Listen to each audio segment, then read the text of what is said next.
Dati yung sakit ko, pakita ko dati.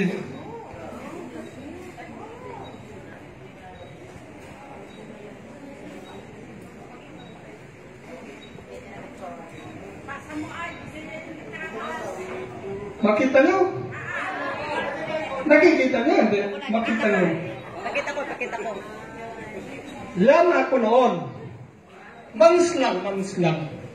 Sa akin, yan, mabigat dito ko, dito. Maraming tumutusok.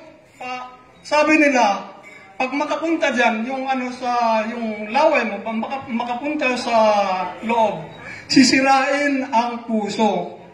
Pero sa akin, panalangin ko lang, hindi yan. Noong uminom ako ng purple corn, nawala yung parang tumutusik dito, yung mabigat dito. Pero, ito siya. Ito ang ginagamit ko. At saka ito, imo, na pinaglalagay ko sa surroundings ng aking sakit. At isa pa, dito, yung pinapatak ko sa iniinom ko. Ito ang pinapatak ko sa iniinom ko. Ito lang naman, baka sabihin nyo na yung mga bago, baka sabihin nyo sa akin, binigyan ako ng pera para magsalita dito. Wala naman, hindi. Kasi hindi ako member. User.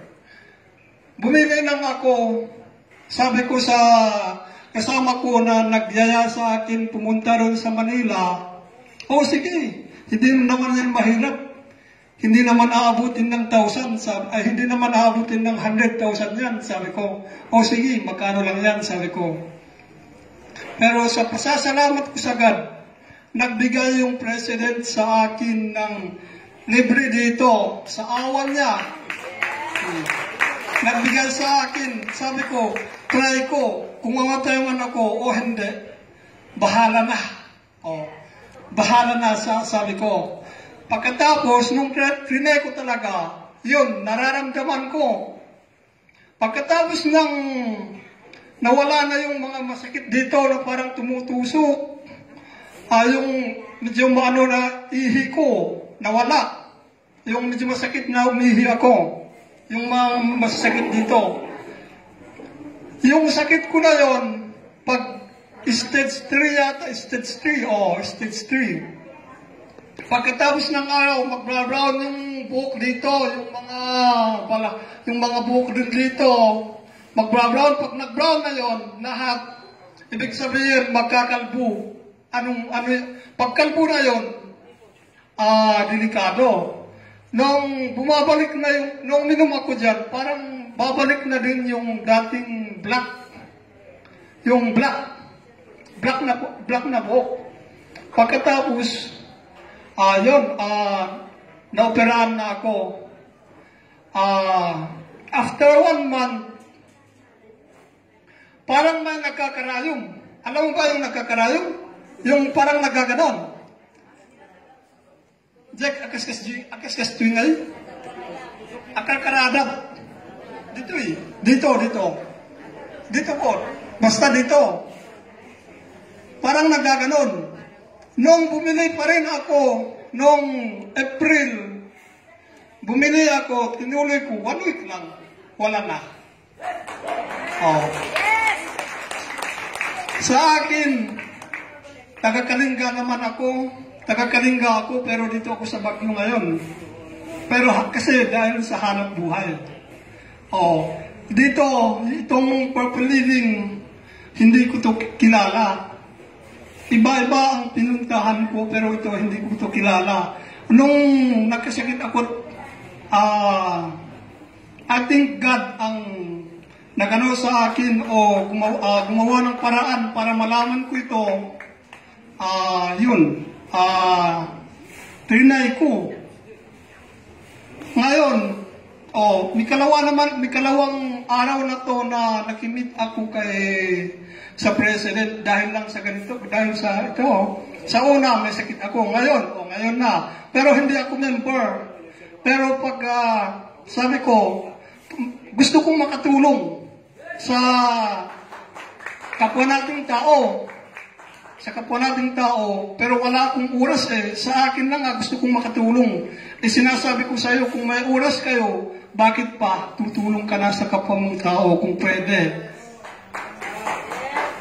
Yan. Diba? Sa akin lang naman, kung ano talaga yung sinabi nila sa akin na hindi pwede, nung nagpa-check up ako doon sa Manila, dito pa rin, yun ang hindi ko talaga ginagawa. Hindi ko kinakain, iniinom. Ito lang, sinabi nila, ito lang ang hindi pwede. Mga matamis lang. Hindi na ako kumakain o uminom sa matamis. Ito na lang ang iniinom ko. Pag umaga, uminom ako, hindi lang ako talaga kakain sa umaga para ma-absorb lahat. Pag ang sinabi ni Doc na yung, ano ba yun? Yung ano kanina, yung ibang panmed. Pinuntahan ko din yan. Yung panmed. Member ako dyan, pero ito talaga ang naanuan ko. Kasi dito ko naramdaman kung paano ako. Kung paano ko ngayon.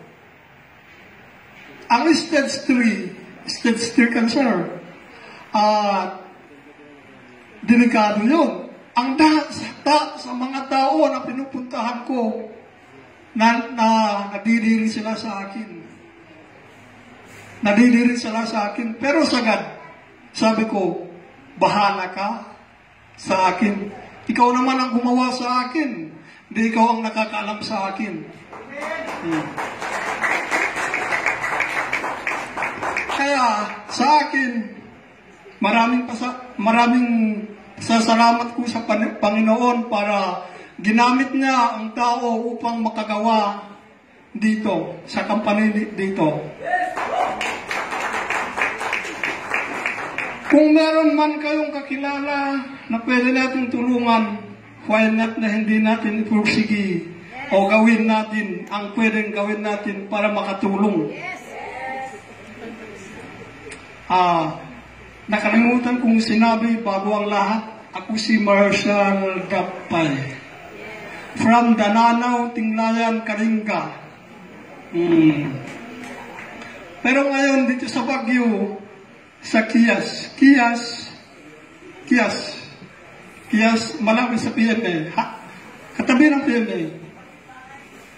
Yan.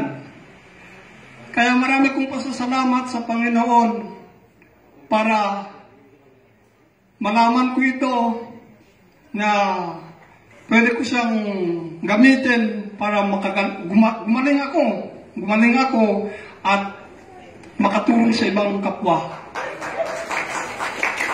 Yan ang pasasalamat ko. Salamat.